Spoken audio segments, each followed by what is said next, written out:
WhatsApp guys, welcome back to our YouTube channel. तो भाई आज हम बात करने वाले हैं कुछ ऐसे दो स्टॉक के बारे में जो कि पीएसयू स्टॉक है, यानी कि सरकारी स्टॉक है। यानी कि आपको सरकार का वादा कि ये कंपनी डूबने वाली नहीं, पर एट द सेम टाइम ये इंपॉर्टेंट है कि कौन से सेक्टर में आप स्टॉक में इन्वेस्ट कर रहे हो। तो जैसे फॉर एग्जांपल आज हम जो बात कर रहे हैं वो करने वाले हैं बैंकिंग स्टॉक के बारे में। बैंकिंग स्टॉक्स, और वो भी पीएसयू स्टॉक्स, यानी कि सरकारी बैंकों के बारे में। सरकारी बैंकों में कौन सा स्टॉक हो सकता है जो आपके लिए बहुत बेहतरीन हो सकता है। और सबसे पहले हम जो बात करेंगे वो करेंगे हाथी के बारे में, यानी कि स्टेट बैंक ऑफ इंडिया।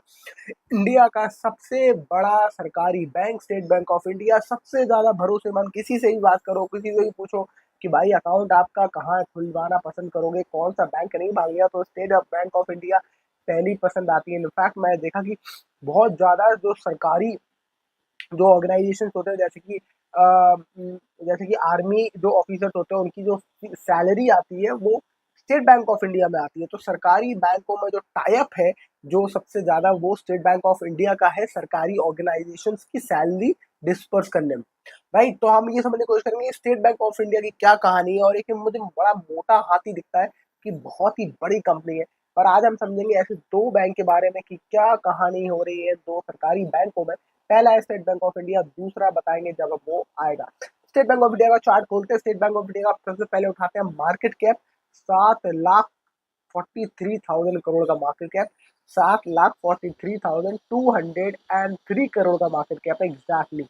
और करंट प्राइस है 805, हाई है 876, लो है 680। अभी हाई के थोड़ा सा पास है। स्टॉक का प्राइस टू अर्निंग रेशियो 9, यानी कि बड़ा सस्ता दिख रहा है पीई रेशियो से। पर प्राइस टू बुक वैल्यू भी बहुत इंपॉर्टेंट होती है जब हम सरकारी स्टॉकों को देखते हैं।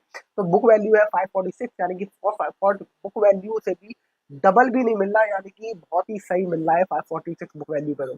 आरओसी है 6%, सिर्फ 6% की आरओसी बहुत ही थकेला दिखाती है उसको। पर आरओसी आरओई है, जो आरओई है 17% की, जो कि दिखाती है थोड़ा सा प्रॉमिस और थोड़ा सा भरोसा। अब इसको चलते एक बार देखते हैं इसमें 10 साल में हुआ क्या। तो भाई 10 साल का अगर इसका चार्ट देखो तो लगातार स्टॉक आपको एकदम एक ट्रैजेक्टरी में दिखा है, भागता हुआ। कमाल की बात है। राइट, पर आप अगर देखो 2016 में ये था 243 पे, और अभी ये पहुंच गया है 700-800 रुपए पे, यानी कि 10 साल में 243 से 400। तो भाई देखा जाए तो 4 गुना हो गया है 10 साल के अंदर, विच इज ठीक ठाक है वैसे, बढ़िया है। 10 साल में आपका 4 गुना हो गया है पैसा। राइट, अगर आप स्टेट बैंक ऑफ इंडिया में आपने 2016 में इन्वेस्ट किया होता, तो अब देखा जाए पिछले एक साल में भी देखा जाए तो पिछले एक साल में कुछ हुआ नहीं। एक साल तो इसका ऐसे ही गुजरा है, एक ही जगह घूम घूम के। तो उसमें एक साल में तो कुछ नहीं हुआ। राइट, अब प्रोज एंड कॉन देखें तो प्रॉफिट और जो डिलीवर्ड ग्रोथ है, आरओई बहुत बढ़िया है, वो तो है ही। और दूसरी इंपॉर्टेंट चीज है, क्योंकि सरकारी कंपनी है तो डिविडेंड अच्छा देगी आपको। तो डिविडेंड का पे आउट जो है वो 18% का डिविडेंड मिलता है इसमें। अब इसमें प्रॉब्लम क्या है थोड़ी सी, तो एक तो इनके ऊपर कर्जा बहुत है, कंटिजेंट लाइबिलिटीज ऑफ 27,42,000 करोड़ का। 27,42,000 करोड़ का तो इनका कर्जा बैठा हुआ है। इसलिए भी है क्योंकि इन्होंने अपने 50% स्टेक तो इन्होंने यस बैंक में होल्डिंग कर ली है, यानी कि यस बैंक भाग गया तो उनको भी फायदा होगा। तो यस बैंक में इनकी 50% की होल्डिंग है भाई साहब। जब स्टेट बैंक डूबा था तो इनको बोला था, सॉरी, यस बैंक डूबा था तो इनको बोला गया था बचाने के लिए। तो इनकी होल्डिंग आराम से यस बैंक में अच्छी खासी हो चुकी है। अब एक बार हम ना इसका फ्रांसिंग प्रॉफिट देखें, तो फ्रांसिंग प्रॉफिट कुछ ज्यादा नहीं है, हुआ है 2022 में -19,000 करोड़ का था, और अभी -25,000 करोड़ का, यानी कि माइनस में ही चल रहा है फ्रांसिंग प्रॉफिट। पर बात ये है कि इनका काम ही पैसे का है, तो माइनस में दिख सकता है धंधा, क्योंकि धंधा ही पैसा देने का है, तो नेगेटिव में आपको फाइनेंसिंग प्रॉफिट मिल सकता है। राइट, आगे चलते हैं और देखते हैं इसकी बैलेंस शीट को हटा दे तो कैश फ्लो देखें तो सही कैश फ्लो दिखता है मुझे। इस वक्त 48,000 करोड़ का कैश फ्लो इनके पास है। अगर देखा जाए तो 48,000 करोड़ का कैश फ्लो है, which is a very good deal. मतलब कि आपको ऑलमोस्ट आधा लाख करोड़ का कैश फ्लो तो इनके पास ही पड़ा हुआ है। राइट, और इस कंपनी ये मतलब ये ओवरऑल जो बैंक है उसकी टोटल मार्केट कैप है 7 लाख करोड़ का। तो उस हिसाब से कैश फ्लो के हिसाब से ये अच्छी बेट लगती है देखने के लिए, सोचने के लिए।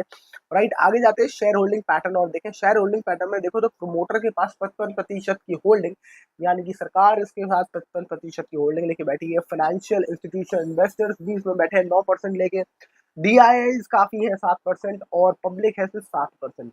तो सॉरी DIAs है 27%, 27% तो डोमेस्टिक इंस्टीट्यूशनल इन्वेस्टर्स लेके बैठे हैं और पब्लिक के पास है सिर्फ 7%, यानी कि पब्लिक के पास होल्डिंग इसकी कम हो रही है।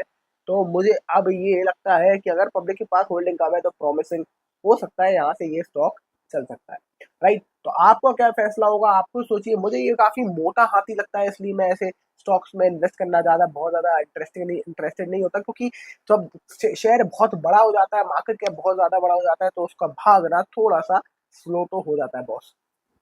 चलिए इसके बदले देखते हैं एक छोटा बैंक, हम सरकारी बैंक, जिसका नाम है हमारे सामने union bank. Union bank of India 99,000 crore का, 1 लाख करोड़ के आसपास के पास का इसका मार्केट कैप। करंट प्राइस 131 रुपए, हाई 159, लो 101, बीच का हाई और लो के बीच में डोल रहा है। स्टॉक का प्राइस टू अर्निंग रेशियो 5, और भी सस्ता। स्टॉक का बुक वैल्यू 149, यानी कि बुक वैल्यू से सस्ता मिल रहा है ये स्टॉक।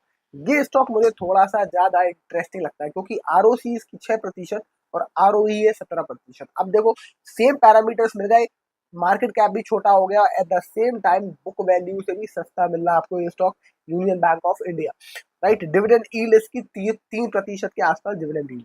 पिछले 10 साल का अगर इसका चार्ट उठा लो तो ये कंप्लीट यू बना रहा है, यानी कि ये ऑलरेडी ऊपर से गिरता हुआ आ रहा है। अगस्त 2015 में ये 200 रुपए का था और अभी ये 134 का है, मतलब ये और नीचे हो गया है। मतलब ये बहुत नीचे गया था, क्योंकि ये कोविड के टाइम पे गया होगा ना।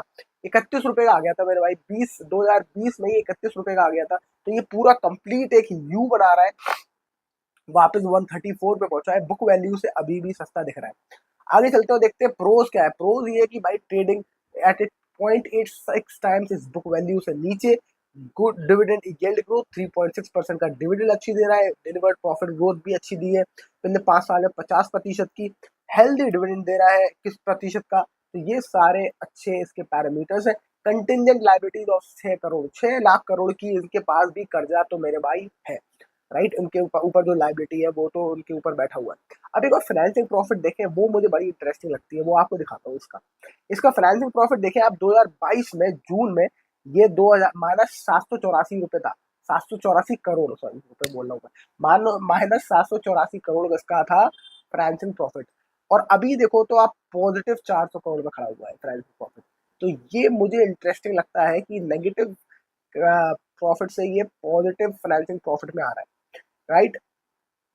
और आगे चलते हैं हम इसको एक बार कैश फ्लो और देखते हैं। आप कैश फ्लो भी देखो, मार्च 2014 में इसका कैश फ्लो था 2,000 करोड़, अभी ये 17,000 करोड़ के कैश फ्लो पे बैठा है। अब आप ये सोचो 17,000 करोड़ के कैश फ्लो पे बैठा हुआ है, अगर कैश फ्लो इंडिकेटर के हिसाब से अगर इसको 30 से मल्टीप्लाई करें, अगर आप 20 को लगा लें, 20 को मान लें 17,000 की जगह 20 मान लेते हैं, तो 3 to the 6 इस तरीके, राइट राइट राइट राइट, यानी कि 6 लाख करोड़ के आसपास का इसका मार्केट कैप होना चाहिए। और 6 लाख करोड़ के हिसाब से मार्केट कैप के जगह ये अभी आपको मिल रहा है 1 लाख मार्केट कैप करोड़ पे, 1 लाख के मार्केट कैप पे, यानी कि बहुत ही सस्ता दिख रहा है उस हिसाब के वैल्यूएशन के हिसाब से। तो अब इसका एक बार शेयर होल्डिंग पैटर्न भी देख लेते हैं। शेयर होल्डिंग पैटर्न आप देखोगे तो आपको बड़ा मजा आएगा, क्योंकि इसमें पब्लिक की होल्डिंग और कम है। पब्लिक प्रोमोटर के पास है 74% होल्डिंग, यानी कि सरकार पूरा मोटा 74% की होल्डिंग लेके बैठी है। फाइनेंशियल इंस्टीट्यूशनल इन्वेस्टर, माने कि बाहर के इन्वेस्टरों ने इसमें अपनी पोजीशन बढ़ाई है। पिछले 2025 मार्च में था 7%, 7.11, और अभी 7.7। तो थोड़ी सी इन्वेस्टिंग इसमें बढ़ी है अपनी पोजीशन। इनफैक्ट मार्च 2025 में 11.6 थी डोमेस्टिक इंस्टीट्यूशनल इन्वेस्टर्स की पोजीशन, और अभी इसमें 11.9।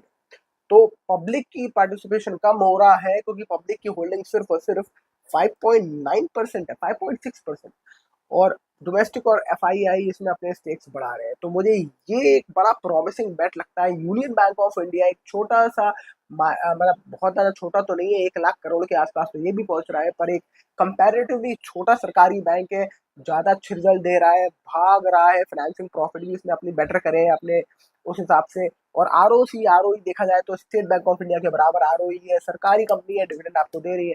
तो उस हिसाब से देखा जाए तो मुझे यूनियन बैंक ऑफ इंडिया एक सस्ती बैट लगती है, बिकॉज अपनी बुक वैल्यू से भी नीचे गिर रहा है, मिल रहा है, ये भी एक रीजन है, राइट। तो कैश फ्लो इंडिकेटर से हिसाब से भी सस्ता है। तो सारी चीजें देखें तो आप यूनियन बैंक ऑफ इंडिया एक सरकारी बैंक में अपनी पोजीशन बना सकते हैं, पर आपका डिसीजन खुद का होना चाहिए। और ये डिसीजन किसी भी इंसान से इन्फ्लुएंस्ड नहीं होना चाहिए। तो ये आप अपना डिसीजन खुद लें और मेरा काम है आपको बताना। आई होप आपको वीडियो से मजा आया हो। Yes, like, share, subscribe. I will see you next. Thank you so much for watching. Bye bye.